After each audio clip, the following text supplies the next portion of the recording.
Arrest చేసిన 73 రోజుల తర్వాత గౌరవ కోర్టు బెయిల్ మంజూరు చేయడం జరిగింది.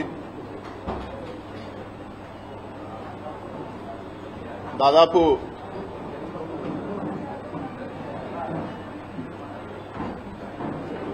2.5 నెలలు ఒక ఖైదీగా ఉండాల్సిన పరిస్థితి వచ్చిందని చెప్పి కూడా మీకు అందరు కూడా నేను తెలియజేస్తా ఉన్నాను.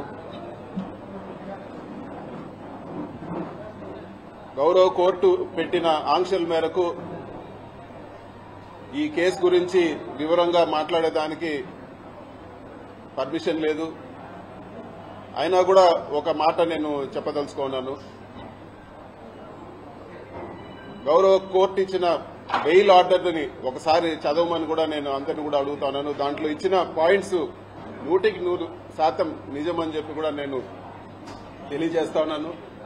గౌరవ కోర్టు ఏదైతే ఆర్డర్లో విషయాలు చెప్పిందో అవన్నీ కూడా మీ అందరిని కూడా నేను ఒక్కసారి చదవమని చెప్పి కూడా నేను కోరుతా ఉన్నాను. ఇది వరకు ప్రెస్ మీట్ పెట్టి చెప్పడం జరిగింది.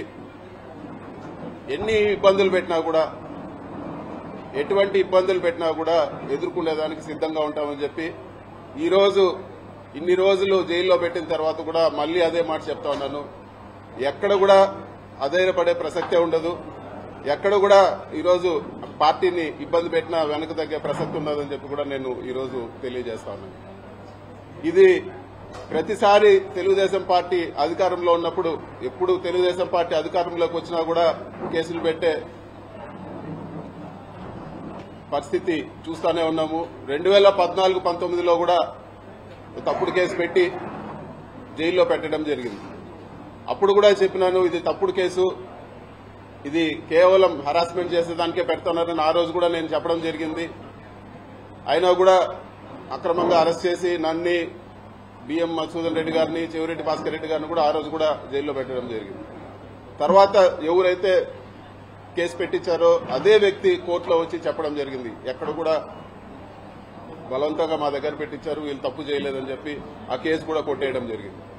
అంతేకాదు, అంతకుముందు తెలుగుదేశం అధికారంలో ఉన్నప్పుడు కూడా నేను ఇంజనీరింగ్ కాలేజీలో చదివేటప్పుడు కూడా నా జీవితంలో మొట్టమొదటి కేసు పెట్టింది తెలుగుదేశం ప్రభుత్వం. తెలుగుదేశం ప్రభుత్వం ఎప్పుడున్నా కూడా ఇటువంటి హరాస్మెంట్ చూస్తూనే ఉన్నాము. ముఖ్యంగా ఈ జైల్లో ఉన్నన్ని రోజులు కూడా ఈ కష్టకాలంలో అండగా నిలబడిన మా పార్టీ అధ్యక్షులు జగన్మోహన్ రెడ్డి గారికి, అదేవిధంగా మా పార్టీ గౌరవ పెద్దలకు, మా పార్టీ క్యాడర్కి అందరూ కూడా వెన్నంటుండి సపోర్ట్గా ఉన్న ప్రతి అందరికి కూడా మనస్ఫూర్తిగా నేను ధన్యవాదాలు తెలియజేస్తా ఉన్నాను.